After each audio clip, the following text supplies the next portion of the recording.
Благодарам, почитувам председател. Се јави за контралеприка, затоа што сметам дека мора да се одговори на некои од поставените тези, односно да поставам неколку лични дилеми, односно прашања. Најпрво, во вашето излагање, односно во вашата реплика, спомнавте согласно договорот. Значи, тоа кај мене, вака, го толкувам дека вие го имате договорот, а јас го немам. Тоа не става во неравноправна положба. Вие може да зборите за детали и може да коментирате делови од договорот, јас договорот го немам видено. Се што имам видено или слушнато од телевизија, според мене е на работ, на шпекулација, затоа што не знам што има на хартија. Уште помалку го имам видено проектот. Затоа што дури и слушнавме дека нема проект. Имало само feasibility студија, тоа е, да не бидам вулгарен, салфетка. Некој седнал и на салфетка нацртал нешто и врз база на таа салфетка договориле 1.300.000. Како?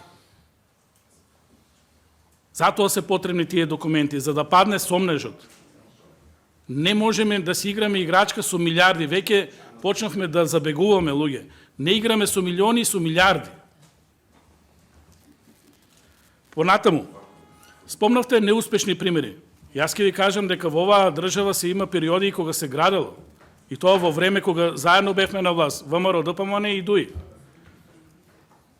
Треба да знаете дека Демиркапија Смоквица беше изграден во рок. Се каснеше малку пролонгирање за една бандера, за на крајот таму СДС да ги однесе трубачите и да го пуштат во потреба. Имаше мало пролонгирање и повторно за да се забошути успешноста на автопатот Скопје-Штип. И таму истите закони, истите фирми, истите правила, согласно тоа што сме го сработили во државата, имаме успешна приказка. Грешки има и имало и ки има. Меѓутоа, немојте да кажете дека немаме успешни примери. Што се однесува до неуспешните примери. Патот Кичево-Охрид. Тоа е, јавно кажувам, класичен пример за коруптивна сделка. Дури го надоградивме Кичево-Охрид. Дури го надоградивме со увоз на вакцини од истата фирма. Ви текнува, нели? Значи, толку се веќе ушемени големите газди и големите играчи. Да не ја замајуваме јавноста дека не може да се гради. И Гранит, и сериозни фирми од државата имат градено и во државата, и надвор од државата. И во Босна, и во Украина. И соодветни фирми од странство граделе во оваа држава, и грчки, сега да не ги правам реклама на сите останати. И граделе согласно рокови. И тоа е за поздравување. Да не се држиме само до лошите примери. Прашањето е, лошите примери, според мојот длабоко убедување, се лоша приказна, кој некој сака да ја продаде за лош пример.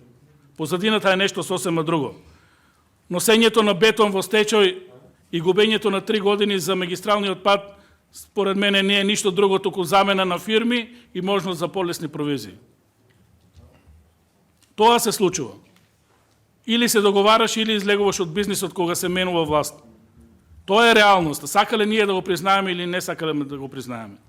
Затоа, ако веќе сме согледале дека имаме и успешни и неуспешни примери, да не должа многу, треба проект, треба договор и треба јасни правила на играта. И треба надзор кој ќе го сварно направи тој надзор, а не фирми кои произведуваат долна облека. Благодарам.